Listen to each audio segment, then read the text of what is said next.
우리 함께 하나님의 말씀 보겠습니다. 자, 하나님의 말씀입니다. 오늘 선포되어질 하나님의 말씀 사도행전 9장 32절부터 35절까지 말씀 되겠습니다.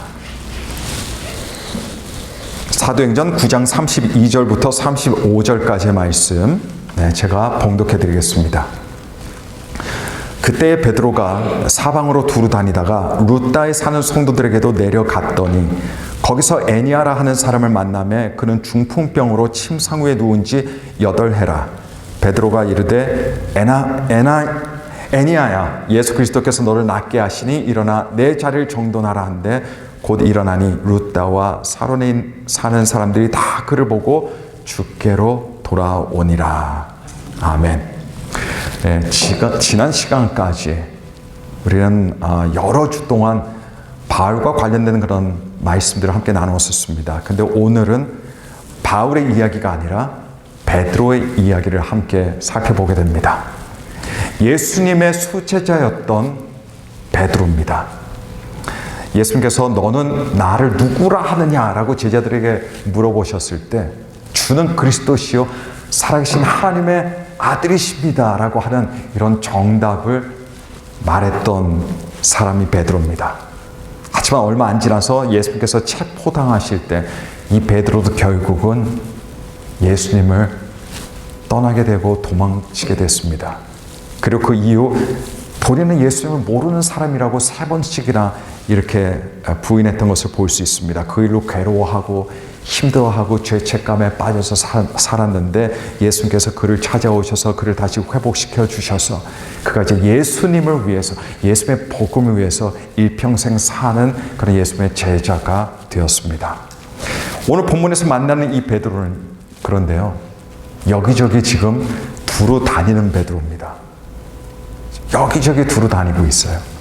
근데 김사과처럼 정처 없이 방랑자처럼 그렇게 두루 다니는 것이 아니라 바로 베드로가 받은 사도의 사명을 감당하기 위해서, 그래서 전도하기 위해서, 사람들에게 예수님을 알리기 위해서, 또 성도들 찾아가서 그들을 격려하고 위로하고 우리 예수님 가르치셨던 말씀을 전하기 위해서 그렇게 두루 다니는 겁니다. 그렇게 두루 다니다가 베드로가 루다라는 곳에 이르게 됐는데, 근데 거기서 누군가 한 사람을 만나게 돼요. 바로 그 사람이 애니아라고 하는 사람입니다. 애니아입니다. 이 사람에 대해서 우리가 아는 것은 사실 거의 없습니다. 우리가 알 수 있는 것도 사실은 거의 없어요. 근데 그런 반면에 재미있는 건요, 한국 사람들이 굉장히 많이 이 사람에 대해서 오해를 하고 있습니다. 아는 것도 별로 없는데, 알 수 있는 것도 별로 없는데 말이죠. 그 오해하는 게 뭐냐면요, 사람들이 이 애니아라는 사람을 여성으로 오해를 한다는 거예요. 너무 자연스럽게 여성이겠거니, 여자이겠거니 그렇게 생각을 합니다. 그런데 여자가 아닙니다. 남자입니다, 여러분. 여러분, 우리 한글 어감으로는 마치 여성의 이름처럼 들립니다만, 하지만 애니아라는 이름은 전형적인 남성의 이름이었습니다. 그래서 남자입니다. 그런데 이 남성은 굉장히 어렵고 힘든 그런 삶을 살고 있는 사람이었습니다. 왜냐하면 이 남자는 8년 동안 몸을 제대로 움직일 수 없는 중풍병이라고 하는 이런 몹쓸 병에 걸려버리고 말았기 때문에 그렇습니다. 여러분, 8년 짧은 기간이 아닙니다. 근데 그 긴 기간 동안 혼자 스스로 움직일 수 없는 그런 처지에 있던 사람이었어요. 무려 8년입니다. 그 8년은 이 애니아라는 사람에게는 어떤 시간이었겠습니까, 여러분? 지옥 같은 시간이었습니다. 너무 힘든 시간이었습니다. 더 이상 살고 싶지 않았던 그런 기간이 그 8년이었어요. 이 8년은요, 그에게 생명은 있었어요. 그래서 숨은 붙어 있었다는 이야기죠. 숨은 쉴 수 있었습니다. 그래서 뭔가를 먹을 수도 있었어요. 하지만 이 애니아라는 사람은 생명은 있었지만 삶이 없었습니다. 생명만 있고 삶이 없던 사람이 애니아였어요. 이 애니아라는 사람은요, 8년 동안 거기에 누워 있으면서 이건 아니야. 이건 아니야. 애니아라는 사람은 그저 아니야. 아니야. 마음속으로 이렇게 자기 현실을 거부하면서 비관하고 좌절하는 그런 인생이었을 뿐입니다. 근데 여러분, 이 8년이라는 긴 시간보다 사실은 더 중요한 것이 있어요. 과연 이 사람에게 있어서 이 8년보다 더 중요한 것이 무엇일까라고 할 때, 여러분, 저와 여러분들은 이 사실을 볼 수 있어야 돼요. 이 사실을 알 수 있어야 됩니다. 그건 뭐냐면, 첫 번째로 하나님께서 그를 아시고 계셨습니다. 두 번째로 하나님께서 그 모든 8년 기간 동안 한순간도 빠짐없이 그를 보시고 계셨다는 겁니다. 여러분, 언제부터인가 SNS가 사람들의 삶 속에 들어오면서 우리 사회에 획기적인 변화들이 많이 일어났어요. 근데 그 획기적인 변화들 중 하나가 뭐냐면, 그 SNS 통해서, 소셜 네트워크를 통해서요, 다른 사람들에게 자기 자신을 보여줄 수 있게 되었어요. 나를 다른 사람들에게 보여줄 수 있는 기회가 활짝 열렸다는 이야기예요. 여러분, 옛날만 하더라도 어떻습니까? 나를 남들에게 보여줄 기회가 없었어요. 그래서 그냥 함께 지내는, 함께 생활하는 사람들, 내 근처에 사는 사람들만 나를 알 뿐이었습니다. 조금만 더 멀어지면 나를 아는 사람들은 없었어요.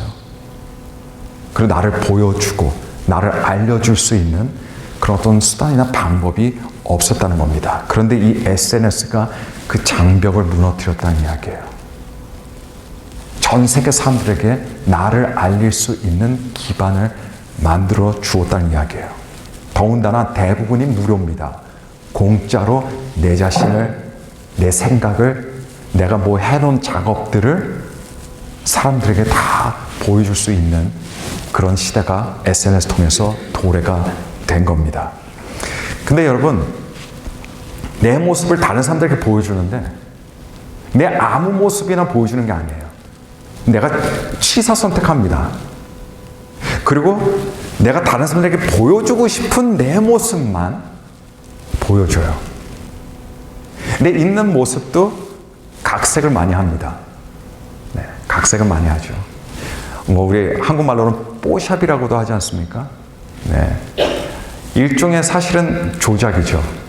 네, 사실은 일종의 조작이라고 할 수 있어요. 그래서 내가 보여주고 싶은 모습만 사람들에게 보여줍니다. 직접적인 내 모습이 아니다 하더라도 어떤 다른 콘텐츠를 통해서 나라는 존재감을 다른 사람들에게 상기시켜주고 인식시켜줍니다. 그러면서 쾌감을 얻어요. 이 SNS에서 근데 가장 중요한 것이 하나 있어요. 그건 뭐냐면요, 이 세상의 전 세계 모든 사람들이 SNS를 할 수 있어요. 자기 자신을 어떻게 포스팅할 수 있습니다. 올릴 수 있어요. 근데 여기서 정말 제일 중요한 건 뭐냐면, 그건 바로 조회수예요. 조회수. 사람들이 SNS에서 가장 중요하게 여기는 부분이 바로 얼마만큼 다른 사람들이 나를 보았냐, 나를 찾았냐, 그겁니다. 왜냐하면 사람들은요, 그냥 몇 사람들, 소수의 사람들만을 위해서 SNS 하지 않기 때문에 그래요. 가능하면 많은 사람들이 보았으면 하는 것이 바로 사람들의 마음입니다. 그러다가 조회수가 낮으면 굉장히 실망을 하게 되는 거죠. 얼마 전에 경비행기를 타고 가는 사람이 비행기 엔진이 멈췄습니다. 그래서 그 사람이 낙하산을 메고 비행기 바깥으로 뛰어내렸어요. 근데 바깥으로 뛰어내려가는데 그 뛰어내리는 모든 모습들이 다 촬영이 됐습니다. 그래서 심지어 자기가 뛰어내려서 공중으로 떨어지면서 낙하산을 메고 떨어지면서도 셀카봉을 들고 떨어지면서 자기 자신을 찍었어요. 그래서 위에는 비행기까지, 그리고 바로 몇 분 뒤에 그 비행기는 야산으로 추락하게 됩니다. 근데 이 사람이 법정에 서게 됐어요. 그 이유가 뭐냐면, 이 모든 것이 알고 봤더니 처음부터 끝까지 연출되었던 고의적인 사고였기 때문에 그렇습니다. 사고로 그 사람이 안절부절 못해서 살려고 낙하산을 메고 떨어진 것이 아니라 그걸 영상으로 남기기 위해서 일부러 엔진을 끄고 그리고 준비했던 낙하산과 셀카봉을 가지고 떨어졌다는 이야기예요. 네. 자, 이유는 하나입니다. 바로 조회수. 사람들에게 좀 더 자극적인 영상을 보여줘서 조회수를 올리기 위함이었어요. 여러분, 이렇게 SNS에 몰입하는 사람들은 어떻게 하면 조회수를 올릴까? 어떻게 하면 더 많은 사람들이 나를 쳐다볼 수 있을까? 어떻게 하면 다른 사람들하고 나를 보게 할까? 온통 이것만 생각합니다. 이게 안 되면 SNS는 이제 더 이상 재미가 없어지는 것이 되어버리고 마는 거예요.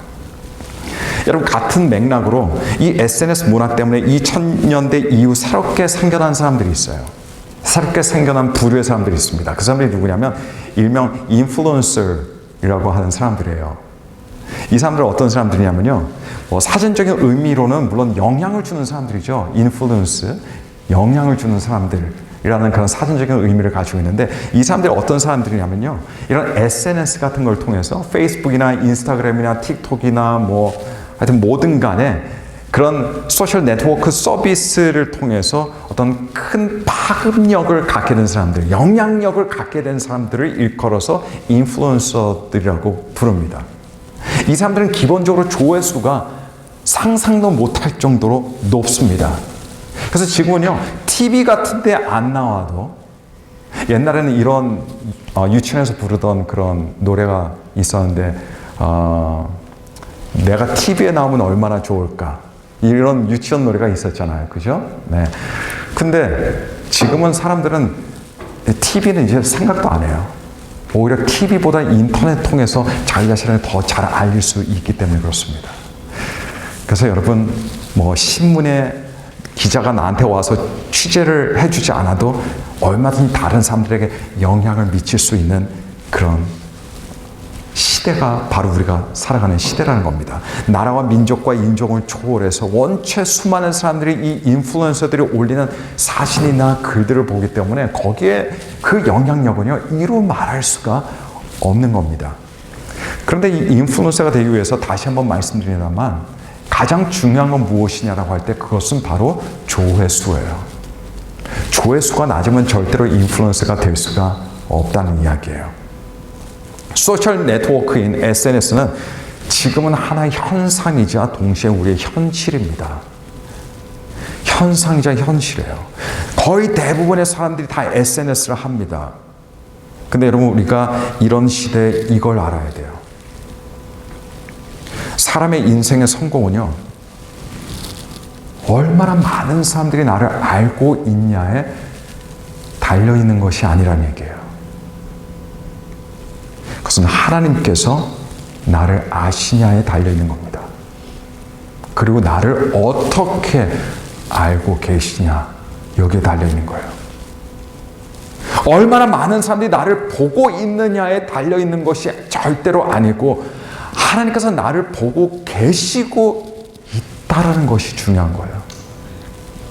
얼마나 많은 사람들이 나의 SNS 계정을 따르고 있냐가 중요한 것이 아니라, 내가 지금 예수님을 따르고 있느냐, 이게 중요한 겁니다.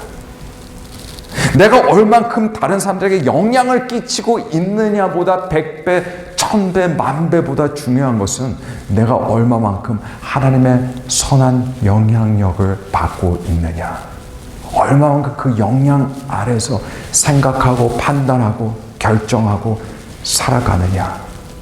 인생의 성공 여부는 여기에 달려있는 거예요. 세상 사람들은 SNS를 통해서 내가 보여주는 모습만을 보게 되겠다고 제가 말씀드렸죠. 제가 보여주지 않는 모습, 저의 다른 모습들은 사람들은 볼 수가 없어요. 또 세상 사람들은 SNS를 통해서 내가 보여주는 만큼, 그 보여주는 만큼만 나에 대해서 알 수 있습니다.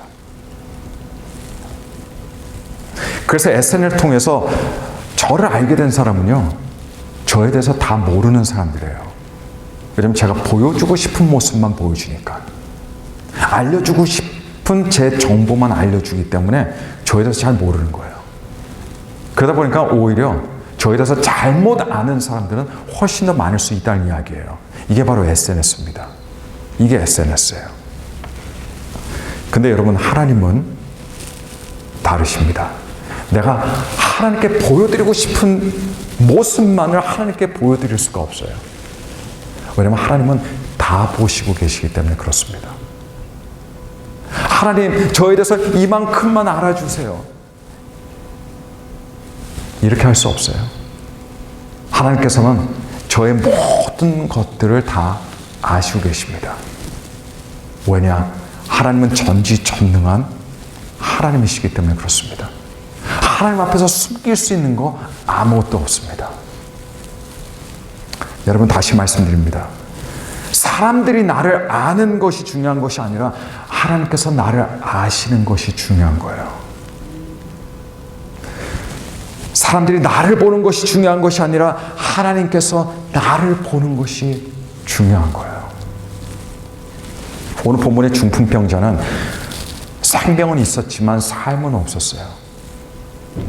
아무에게도 이 사람은 달갑지 않은 존재였습니다. 누가 이 사람을 찾겠습니까? 누가 이 사람을 좋아하겠습니까? 굳이 이 사람을 기억할 필요도 없습니다. 8년 된 중풍병자가 바로 그런 사람이었어요.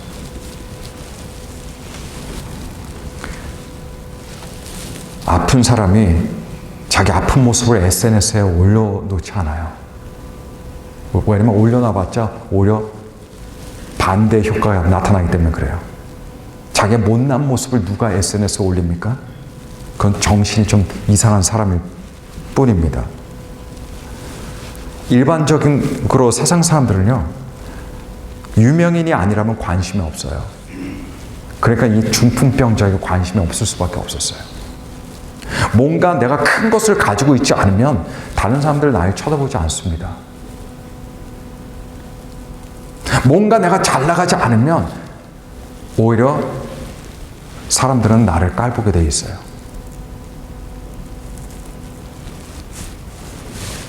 내가 연약하고 부족하고 아프고 하면 사람들은 나를 잊습니다.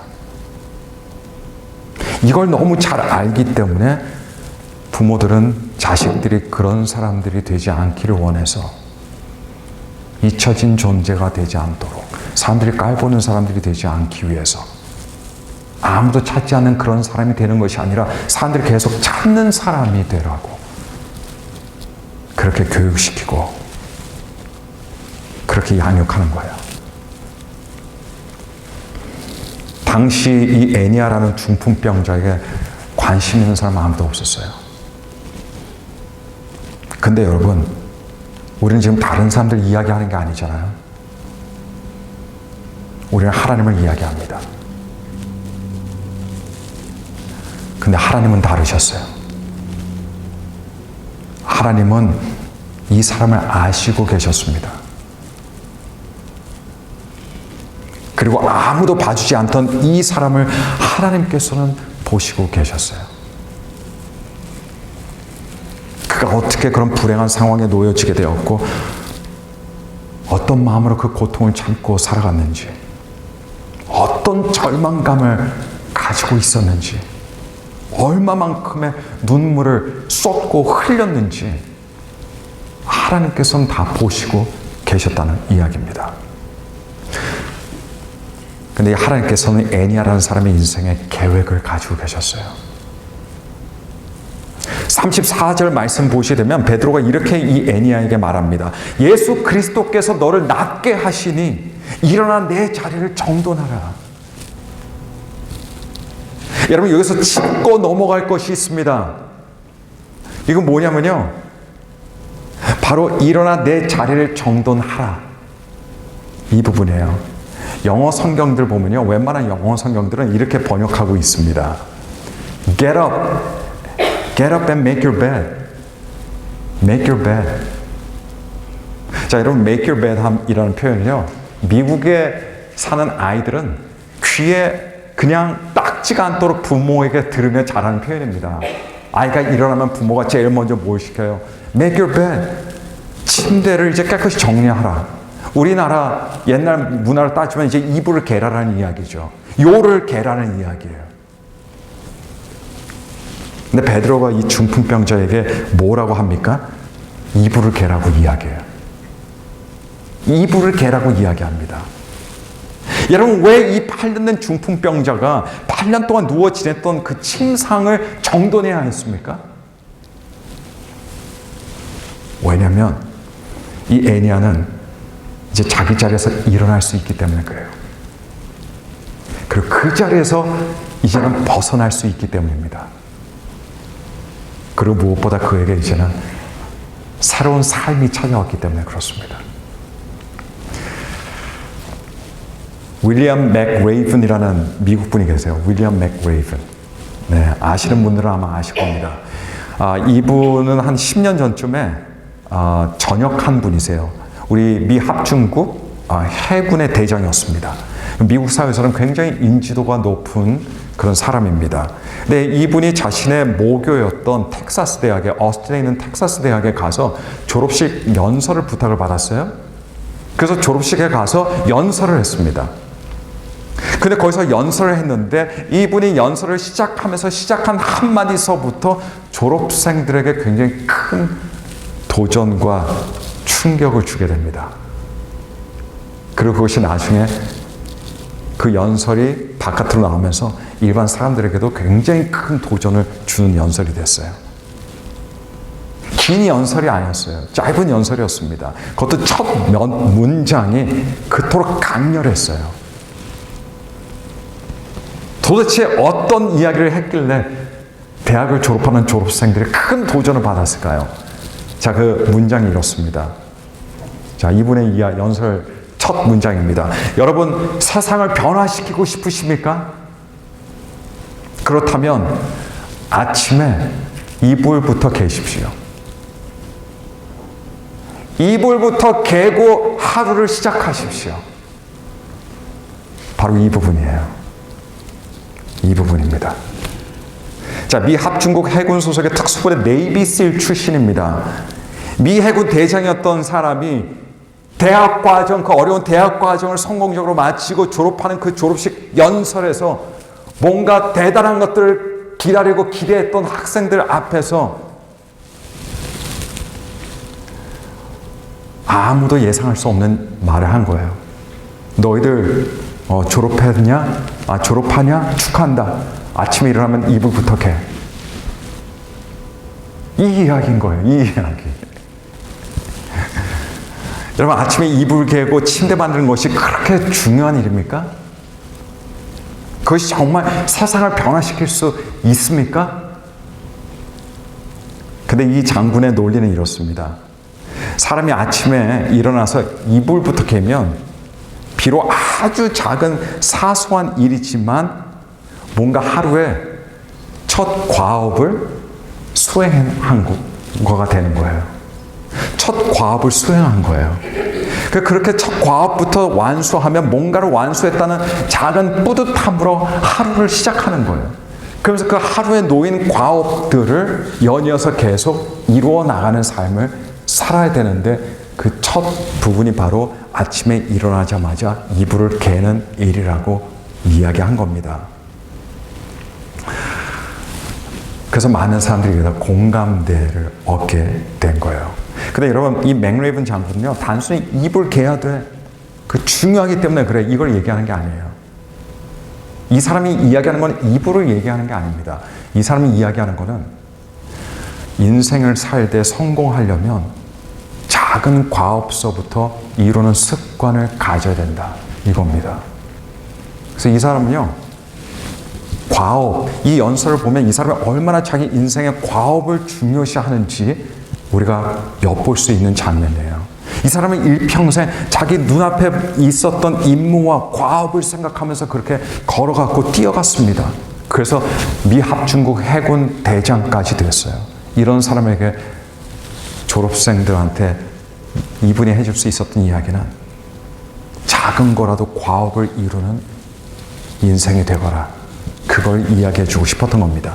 근데 여러분, 맥레이븐 장군의 연설에 저 또한 굉장히 깊은 감동을 받았고, 그래서 그 이후부터 저도 일어나면 침대를 좀 더 가지런하게 정돈하는 그런 그렇게 하기 시작했어요. 저도요. 근데 여러분, 사람들에게는 인생 과업이 중요하긴 한데요. 굉장히 중요한데, 하지만 과업 이전에 더 본질적이고 중요한 것이 있습니다. 왜냐면요, 사람은 과업 그 자체를 위해서 존재하는 인간이 아니기 때문에 그래요. 과업이 우리 인생의 목적은 아니기 때문에 그렇습니다. 사람에게 가장 중요한 것은요, 물론 일상의 과업들도 있지만 그것보다 더 중요한 것은 무엇이냐라고 할 때 그것은 바로 하나님과의 올바른 관계입니다. 세상 사람들은 아침에 일어나서 과업 성취를 위해서 이불부터 갠다면, 그리스도인들은 아침에 일어나자마자 이불을 개기도 전에 눈 뜨자마자 그 자리에서 하나님께 기도하는 겁니다. 하나님, 또 하루를 주셔서 감사합니다. 이게 그리스도인입니다. 그게 우리의 과업을 완수하는 것보다 중요한 일이에요.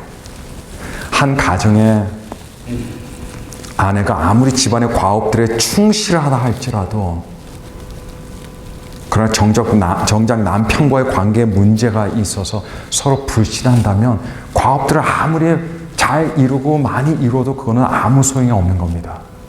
가장 중요한 거는 가정 안에서의 관계가 가장 중요하듯이, 우리 사람에게 있어서 가장 중요한 것은 우리 인생의 과업보다도 하나님과의 올바른 관계가 될 뿐입니다. 그리고 그 올바른 관계 안에서 우리 인생의 과업들을 하나하나씩 이루어 나갈 때 그 인생은 멋진 인생이 될 수 있는 거예요. 8년 동안 중풍병으로 꼼짝 못하고 있던 애니아가 고침을 받는 순간 그에게는 새로운 삶이 찾아왔습니다. 그의 새로운 인생이 찾아왔어요. 그런 사람에게 베드로가 가장 먼저 할 말이 뭡니까? 일어나 내 자리를 정돈하라. 너 침대를 만들라. 너 이불을 개라. 바로 이거였어요. 자신의 몸이 온전해져서 너무 신나고 좋아서 너무너무 좋은데, 난리가 났는데, 근데 이 사람이 가장 먼저 기적을 체험하고 나서 한 일이 뭐예요? 자기 침상을 정리한 일입니다. 자기 침상을 정리한 일이에요. 근데 침상을 정리한 게 중요한 게 아니라 그것이 의미하는 것이 중요한데, 그건 뭐냐면 바로 예수 그리스도 안에서 새로운 삶이 시작되었다는 것을 의미하는 것이기 때문입니다. 예수님 안에서의 삶은 더 이상 침상 위의 삶이 아니에요. 내가 늘 있었던 그 자리에서의 인생이 아닙니다. 그 모든 것들은 이제 정돈하고 정리해야 돼요. 왜냐하면 주님께서는 새로운 삶, 새로운 인생을 주시기 때문입니다. 여러분, 살다 보면 살기는 사는데 그냥 그 자리에 오도 가도 못하고 계속 정체되어 있는 그 느낌 들 때가 있어요. 뭔가는 하는데 도무지 진전이라는 게 없습니다. 활동은 있어요. 근데 늘 그 자리예요. 거기서 벗어날 수가 없어요. 늘 똑같습니다. 어제나 오늘이나. 이런 때는 답답하기 그지없는 때예요. 근데 여러분, 바로 이런 때 이것을 기억하십시오. 그런 때다 할지라도 하나님께서 여러분들을 아십니다. 하나님께서 여러분들을 보십니다. 도무지 앞으로 나갈 수 없고 자꾸 침체될 때, 죽도 밥도 안 되는 그런 상황 때문에 점점 마음은 초조해지고 불안해질 때, 또는 그런 상태가 너무 오래 지속되어서 이제는 그것이 우울증처럼 되고 마음이 근심의 먹구름으로 어두워질 때, 그러나 하나님께서는, 여러분을 아시는 하나님께서는 여러분을 보시고 계십니다. 그리고 계획을 가지시고 계십니다. 우리 주님께서 여러분들에게 은혜를 베푸시면서 일어나라고 말씀하실 거예요. 일어나라고. 있던 염려의 자리, 근심의 자리, 불신의 자리, 의심의 자리를 정돈하라고 하실 겁니다. 왜냐하면 예수 그리스도 안에서 새로운 삶이 기다리고 있기 때문입니다. 더 이상은 새로운 삶을 살 수가 없기 때문에요. 여러분, 한 해가 다 갔습니다. 며칠 남지 않았어요. 2023년도도 쉽지 않았습니다. 힘겨웠어요. 피곤한 한 해였습니다. 그리고 지금도 여전히 쉽지 않습니다. 근데 지금 12월 달은요, 세상 사람들의 연말 분위기에 휩싸여서 흥청망청 시간 낭비할 때가 아니에요. 12월 달은 어떤 때냐면요, 지금까지 있었던 한 해에 우리가 있었던 자리를 정돈하는 때입니다. 이게 바로 12월 달이에요. 왜냐하면 이제 2024년 새해와 함께 하나님께서 새롭게 해주시는 은혜로 지금의 자리에서 벗어나서 새로운 삶을 향해서 일어나서 걸어가야 되기 때문에 그렇습니다. 그래서 이 12월 달, 여러분 지쳐있고 누워있던 여러분들의 침상을 정리하시길 바랍니다. 한 해를 돌아보면서 침상을 정돈하면서 예수 그리스도 안에서 앞에 놓인 삶을 바라보시길 바랍니다. 그리고 기대하시길 바랍니다. 이제 오늘 나 이겨야 하는 승리가 있어. 불러야 하는 찬양이 있어. 드려야 하는 기도가 있고 나누어야 하는 간증이 있어. 내가 이루어야 할 내 사명이 있고 기쁨으로 살아야 하는 구원의 삶이 있어. 지금 내가 침상에 계속 시들시들 누워있을 때가 아니야. 내 앞에 예수님께서 주신 새로운 삶이 있고 성령님께서 모든 능력으로 나와 함께 하셔. 바로 이런 말을 하면서, 이런 기도를 하면서 여러분들이 있었던 침상을 정리하시길 바랍니다. 그때 우리 하나님께서 기뻐하시고 하나님의 놀라우신 은총이 여러분의 마음을 주장하게 될 줄로 믿습니다. 우리 함께 들은 말씀 생각하면서 우리 기도하겠습니다.